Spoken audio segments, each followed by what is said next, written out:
the honor and pleasure of introducing His Excellency, former Ambassador John E. Herbst. He is the Senior Director of the Atlantic Council's Eurasia Center, and he served for 31 years as a Foreign Service Officer in the U.S. Department of State, retiring at the rank of Career Minister. He was the U.S. Ambassador to Ukraine from 2003 to 2006, when he worked to enhance U.S.-Ukrainian relations, help ensure the conduct of a fair Ukrainian presidential election, and prevent violence during the Orange Revolution. Prior to that, he was also the ambassador to Uzbekistan from 2000 to 2003. Welcome, Mr. Ambassador John E. Herbst.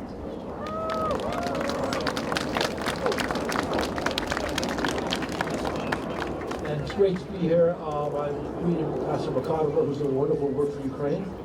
And of course, my friends Bill Taylor and Natalie Oresko. I'm going to take this a little bit different direction, in part because Natalie and Bill already said some things I intended to say. Look, I spent 3 years in Ukraine from 03 to 06, and over the last 8 years I've probably been there 15 times a year until the pandemic. And I have great respect and great affection for the people of Ukraine. But I'm here first and foremost, not just to stand with Ukraine, but to stand as an American in support of critical American interests. People have defined the situation in Ukraine as the conflict in and around Ukraine, which is language which is acceptable to the Kremlin, but not to anyone who understands what's happening in Europe today.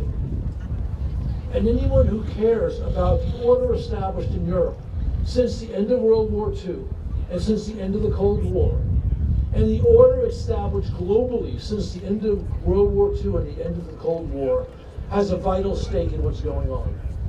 And let me just say parenthetically, of course there are lots of Ukrainian flags here, as there should be, but I also see some Georgian flags, and they are in the same fight that we are all in. Now, what are the stakes? People have very short memories, and people don't read history. But if you don't have a short memory, and if you do read history, you know this, that the last 30 years, with all of their troubles, and all of the unpleasantness and untidiness, have been the most prosperous, the most stable, and the most secure in the whole history of humankind. At the end of World War II, 70% of the world's population lived in absolute poverty. At the end of the Cold War in 1990, just 30 years ago, 30% of the world's population lived in absolute poverty. Today, that's under 10%. Now, that has to do, one, with extraordinary productivity, thanks to economic genius, has to do with medicine, the absence of pandemics, the great killer, and it has to do with the absence of the other great killer, which is great powers fighting each other. There has not been a great power war since 1945. Vladimir Putin is a revisionist politician. That's a fancy word, revisionist. What that means is he doesn't like the rules. The rules that are produced those extraordinary outcomes that I've just described. The rules which the United States was instrumental, but not alone, in creating. And the rules which enabled, for example, one large East Asian power to become the second largest economy over the last 30 years, even as it too now threatens that order. We have to stop Putin. And the place to stop Putin is in Ukraine. And you, Ukrainian citizens, are our natural partners. You're fighting for your lives, you're fighting for your freedom, but you need help. Now, point of fact, the U.S. has not done such a great job over the past 8 years. And I've worked very closely with Bill to try to improve U.S. performance. And of course, he's an optimist, and I'm not quite as much of an optimist, but we've gotten a lot better. And Biden's done a pretty good job, certainly over the last month, and more broadly going back several months. But he needs to make adjustments which have been made, although not enough. And one of the things I intended to tell you, and I'll tell you anyway, even though Natalie preempted me, are the things that we can do as a country, which we have not done yet, and which you as citizens of this country, or dual nationals, can encourage your leaders to do. And that's to make it crystal clear to Putin the increasing problems he's going to face if he does not stand down in Ukraine. So, what has to happen? Biden has laid out serious sanctions that will be imposed on Putin if he sends those 100,000 plus troops in. We've got to make sure they are as tough as possible, because we don't know precisely what they are, and while I have great faith in people in the State Department, they have to persuade some of our less steely-spined allies and partners. So that's something to watch and to be ready for. We are still not sending enough advanced weaponry to Ukraine. Ukraine needs American stingers. Write your congressman, write your senator, and say, send those stingers. And don't let them say, well, the administration is there. No. You tell them. And you have power in this country.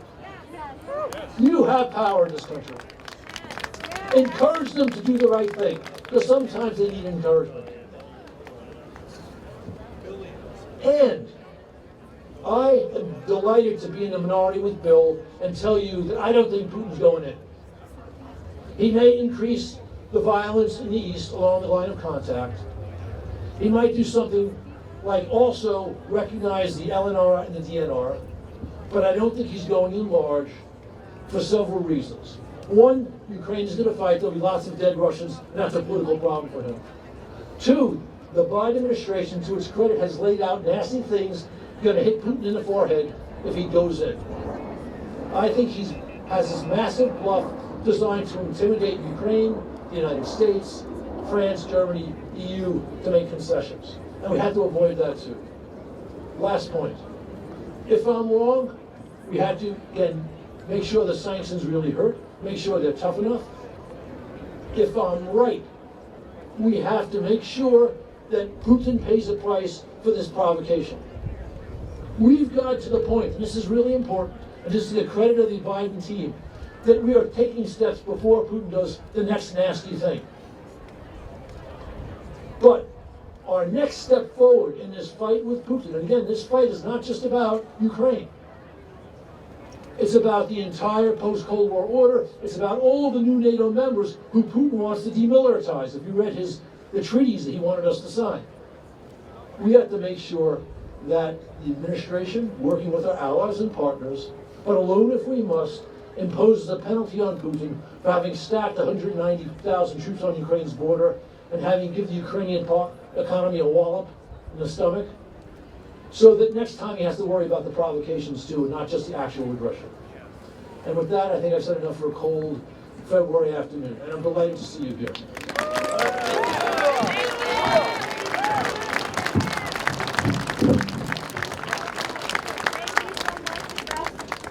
Can you hear me? Thank you so much, Ambassador Herbst. That was incredible. We really appreciate you being here with us. Stand with Ukraine. Repeat after me. Stand with Ukraine.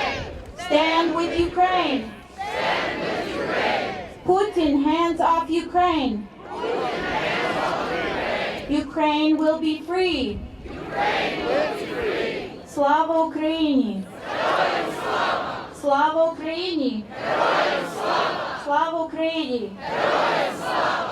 Thank you so much.